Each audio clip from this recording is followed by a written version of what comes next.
Tak tuto vidno, že Jano už časom pracuje ako správny geológ.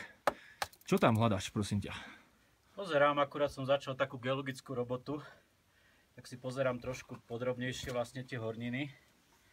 Tak som zvedavý, že čo tu bude zaujímavé. Tuto som našiel naozaj ten pekný granit, taký s turmalínom, veľmi peknú čerstvú vzorku, takže tu sa budem snažiť zobrať tiež domov.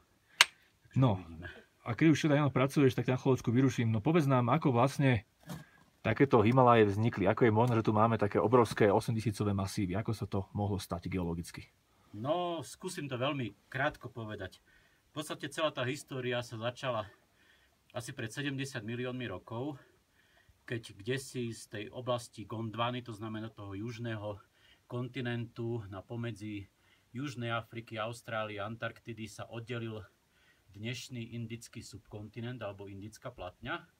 A keďže bola veľmi veľká, s rozlohou okolo 3,5 milióna km štvorcových a putovala veľmi rýchlo na sever, tak zhruba pred 50 miliónmi rokov sa zrazila s ázijskou alebo s tibetskou platňou a vtedy vlastne začal vznik samotných Himalají.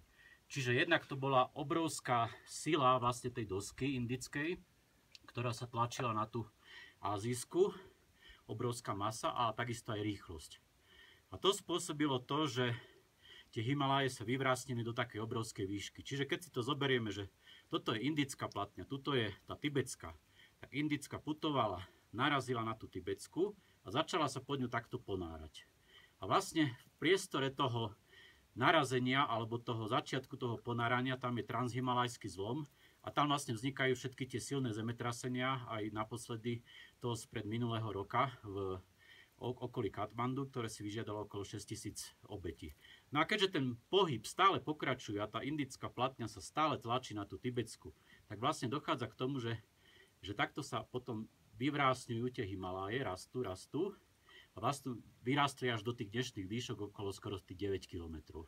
Takže to je také veľmi zjednodušené povedanie, prečo máme tu tie Himaláje. Keď to stále ešte rastie, áno, tak je možné, že raz sa tam Mount Everest bude 9000-ový vrchol?